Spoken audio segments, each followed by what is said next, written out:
Welcome to the podcast. We're kicking off the 4th season of the podcast, a space designed to have raw, real, and authentic conversations around health and wellness, featuring none other than our incredible pure ambassadors of wellness. Welcome back to the podcast. My name is Melissa Norris. I am a health educator at the Student Health and Counseling Center, and I'm back with our pure ambassadors of wellness. We're going to quickly introduce themselves. Hi, I'm Simran. I'm Liana. I'm Holly. And today we're talking about imposter syndrome.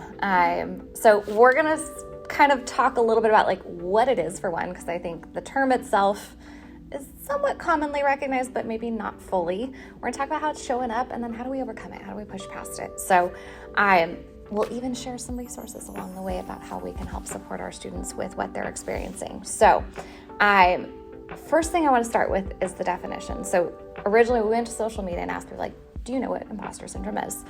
We had about 3/4 of our followers who said, yeah, I know what this thing is. We then provided the definition, which essentially is that persistent inability to believe in your success, that it is deserved, that it's been legitimately achieved as a result of your work, your efforts, your skills, right? So once we provided that definition, we asked people, have you experienced it? So we had 87% who said they've experienced this concept of imposter syndrome, which I think that's really telling, because even when we don't know what the term is, once we're kind of informed of what that is, it's like, oh, no, I know the feeling. I know what that experience is. So I kind of want to start really broadly there for what are your experiences when it comes to imposter syndrome? How has it shown up for you guys? I can start. I know for me, it really came through when I go through and talk to people, and I'm like, oh my God, hi guys. I don't actually say that. I'm like, hello, I need, let's say a letter of recommendation, or I need to talk to an employer or whatever. And every single time that I go through that process, I always feel like I'm not enough. Everything I have, no matter how long my resume or CV might be, it's just too short, and I could be doing 10 other things, because I've always been an overachiever. It just never feels like I am. It always comes back to, oh, you're not enough, you're not doing enough. Yeah, I agree. It usually comes when I'm talking to my peers, and I hear what they're doing, and I'm like, well, I'm not doing that. Am I doing enough? And then it just starts for me to be mean to myself, kind of. Mm-hmm. Yeah. Mm-hmm.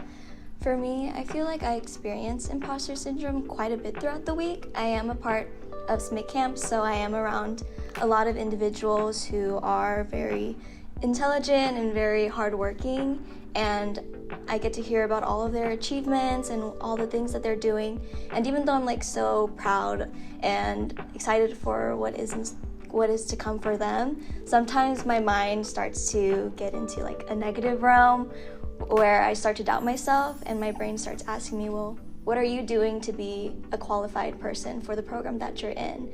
And because everybody else seems to be doing so much more than you. So yeah, I've just been dealing with those kinds of thoughts throughout this semester and past semesters, and figuring out, well, how can I overcome these thoughts so that I can reach the goals that I want.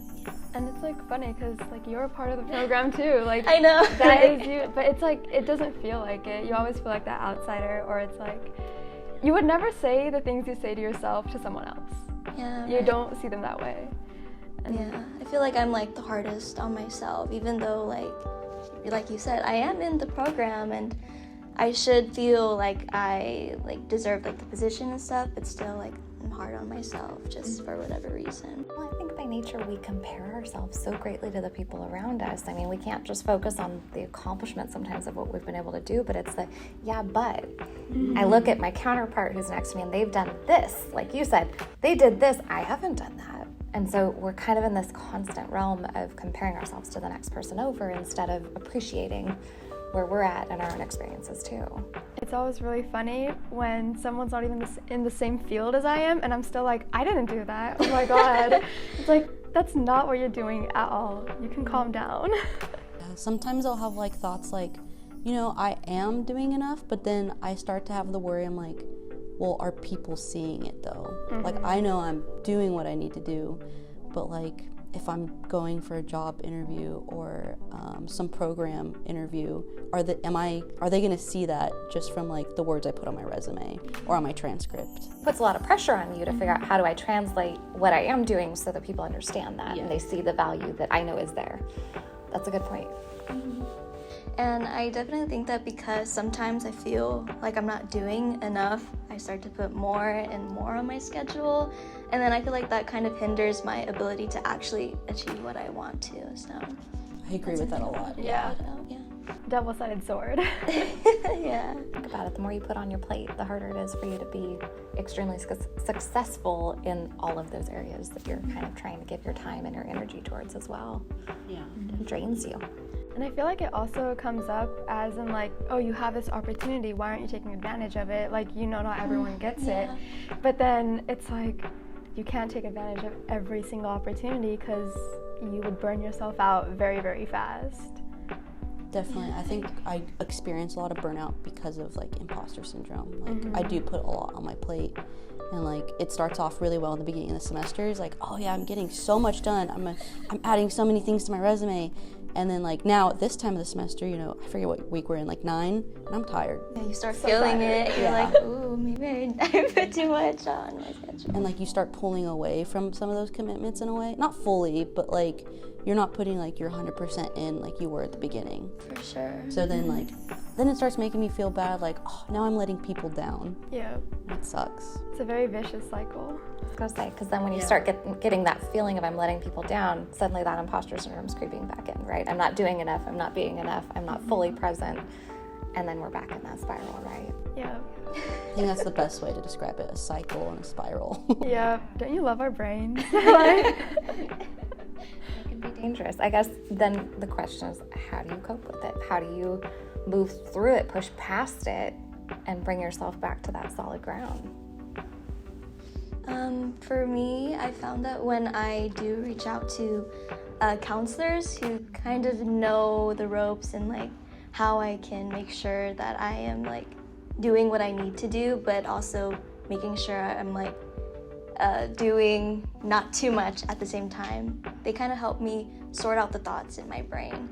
And advisors as well, academic advisors, they tell you like what classes you need to take in order to like make sure you like get your degree and stuff, but also like in like a way that you're not like over like scheduling like your classes. So I think like for academics that's like very important. Yeah, like focusing on the things you absolutely need rather than like all the little pieces.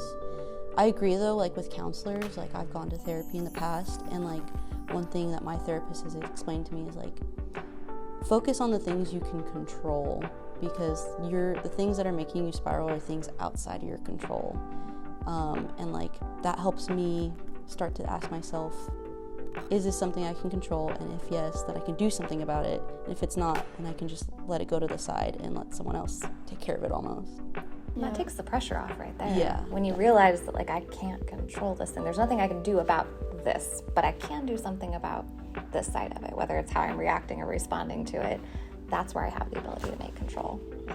I think I really like to focus on affirmation and validation, because not just like from internal, like me saying it to myself, but also from external sources, because when they say it, it makes me like, oh my god, I am doing that. Like I am actually not in a position that I like to think that I'm in.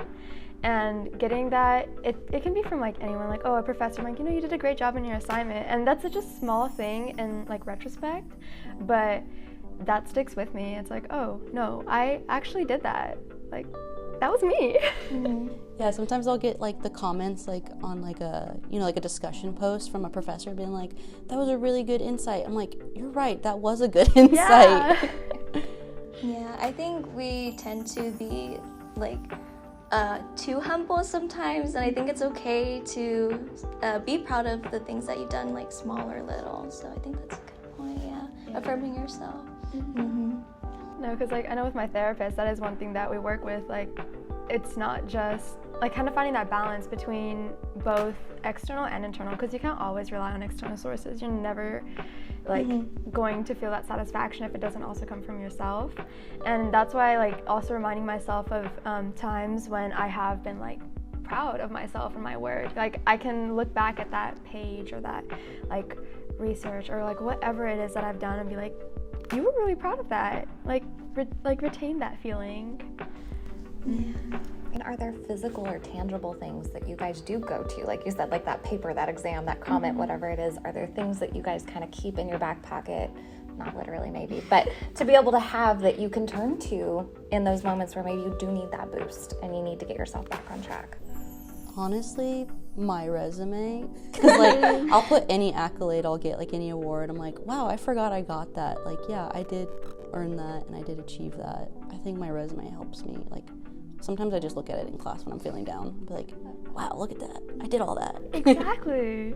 For me, I really like to dance, and we have people like record our dance videos, and when I like watch those videos again, I like feel proud of myself for learning the choreography. I do monk dancing with HMSA sometimes, and then in high school I did some K-pop dancing, and so when I go back to those videos and I see all the hard work that my team put in, it reminds me that, hey, I've done something cool and like put a lot of effort into it. So that's what I like to do, just go back into like the memories, like videos, pictures, whatever.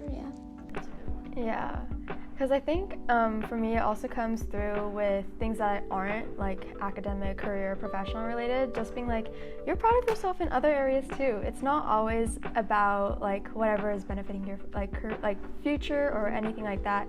Sometimes it's literally just like, hey, this was a great drawing that you did once in a blue moon because you're not a great drawer. I like that. I think sometimes for me, like, it's sometimes that simple reflection of like thinking back and going like, okay, where was I a year ago? Wow, look at how far I've come. Like, a lot has happened in that year, and I'm a different person today because of those things that happened. I mean, sometimes that's even a month of where was I at when I started the semester. And oh my gosh, look at everything I've gotten done already. Like, I've gotten this far through the semester. I've succeeded in all of these ways. I can keep pushing through. I can get a little bit further.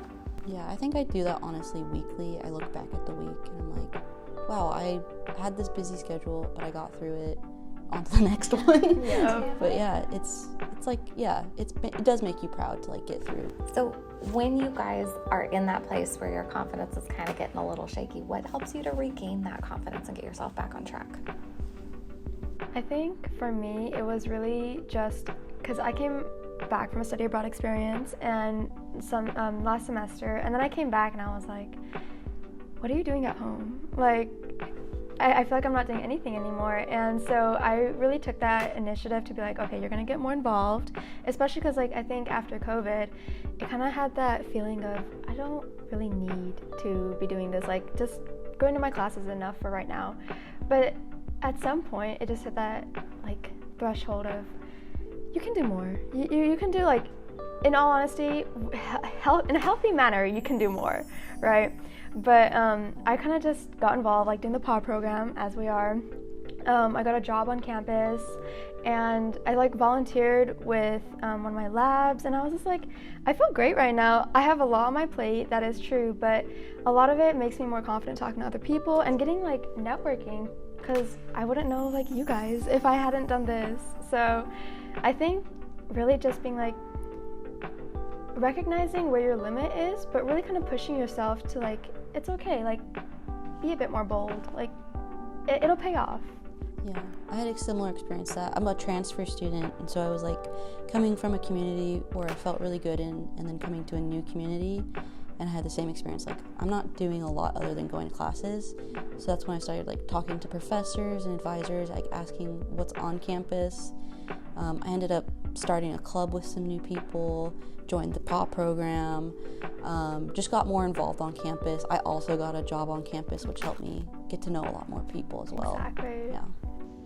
Yeah, I would say the same thing as well. To regain my confidence, I kind of wanted to immerse myself more with my Hmong culture. So I joined HMSA. I joined last year, but I wasn't very committed to it. So this year I ran for a officer position and I got it, and that's been a wonderful experience. I've been able to just work with the members more and just like experience what HMSA, that the Hmong Student Association, has to offer. And I also got a job, not on campus, but I got accepted into like the scribe position at St. Agnes just 2 weeks ago. So I'm very proud of myself for that. So just doing things that I know will not only like help me in my future, my career path, but also just like make myself like feel like I'm doing things for fun, like with the Hmong Student Association, because they have dancing opportunities that I like to do, like I said earlier. And yeah. Well, I think it expands your network. It gives you more people, because you guys talked about it. Sometimes you have to seek that external support and motivation. Sometimes we need our outside cheerleaders. So when we have that larger network of people who can help support us, that can sometimes bring our confidence up in and of itself. Definitely. For I think sure. I can attest to that, definitely, for sure. Yeah, I think like also because the more people you meet, the more you realize how similar and different you are, and they're both good. Like you don't want to obviously only be around people who are similar and like only people who are different. Like having that mix really helps me be like, no, like you're enough. Like look at you. It's like that idea of like intersectional identity, right? That you're like, this works. It's okay. You can be who you are and it's a-okay. Yeah, what you are doing is exactly what you are supposed to be doing. Exactly. Just because someone else isn't doing it, like, I guess to reiterate, what you're doing isn't what's best for someone else, and what they're doing isn't what's going to be best for you. Yep. So are there resources that you guys have leaned on or towards that have helped to support you in this journey that we might be able to share with our listeners today? I think one thing that's like really big is talking to professors about resources that are on campus, because a lot of the opportunities I learned about was through them. Things like HireFresnoState, how I got my job, right? That can be like a really big resource for connecting like inner campus and everything like that. At least that's like one that worked for me. Yeah, and counseling services, like we talked about earlier, like a big push through for me was having someone on the outside tell me like, hey, you're spiraling, you're focusing on things you can't control. So I think the counseling services on campus would be really beneficial to anyone. For me, for those of you who are like seeking like healthcare paths, I would recommend joining the Health Careers Opportunities Program. They have a weekly newsletter where they like share opportunities that you could be a part of, and I think that would be something that would be useful for a lot of students. Yeah. And I think professors, like if you're not in health services, professors will know similar programs that can help you the same way, for sure. Yep. And start those conversations, whether it's with faculty, whether it's with staff or your peers. Oftentimes you have someone within your circle who's connected in other ways that can kind of help introduce you to new things too. Yeah. And like, this is a shameless plug for professors, but go to their office hours. Like, you learn so much. I got a lot of validation from one of my professors this semester. He was like, if they don't accept you into the program, they're wrong. If you don't, I wouldn't believe it. I'm like, oh, you believe in me. Exactly. And like having, especially someone who is like, in our minds, you know, a professional, an academic, and like saying like, oh, no, you will thrive in this is so validating. And you're like, oh my God, I will. Like, yeah. Talk about those moments that boost the confidence, like you stand up a little taller and feel more comfortable, right? Yep. Walk out of the room with a smile and you're like, yeah, I got this. All right, so we always wrap up our podcast episodes with a question of the week. So our question of the week is, if you could give your freshman self some advice right now, what would that advice be? That's a good one. That is a very good think question. about it.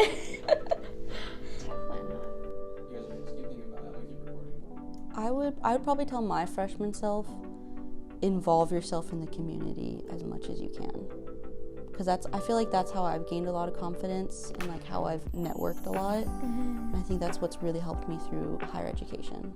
I think I would just tell her to step back a little bit, because even as a freshman, I was like just stacking on too much, I feel like. So I think it would be good for her to know that I am in a good place right now and that she's doing what she needs already. She doesn't need to put any more on her plate, and everything's going to be okay.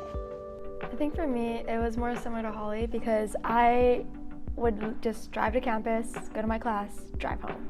and I wouldn't talk to people in my class or anything like that. And I would just tell her, like, you can take a risk. You can talk to another human being that you don't already know and, like, make those friends. Because honestly, taking those risks, like, sophomore and junior year have really been what is, like, developing that network of being like, oh, you can talk to people from, like, different disciplines. Just, like, randomly, like, hey, you know, you're in 2 of my classes. I don't know you at all, but you're in both of these, right? And just really leaning into, like, take that risk. Be a little bit more bold, because being sheltered is not always the best. Yeah. Lonely. Isolating. Yeah. And then those demons in my mind just keep talking to me, and I'm like, I don't really want to talk to you anymore. But yeah. Well, Bulldogs, you heard it here. You've got your feedback, whether you're a freshman or not. Great place to start. Great words of wisdom. I appreciate you guys taking the time to talk about this topic of imposter syndrome. Bulldogs, we'll hope to have you tune in to our next episode soon.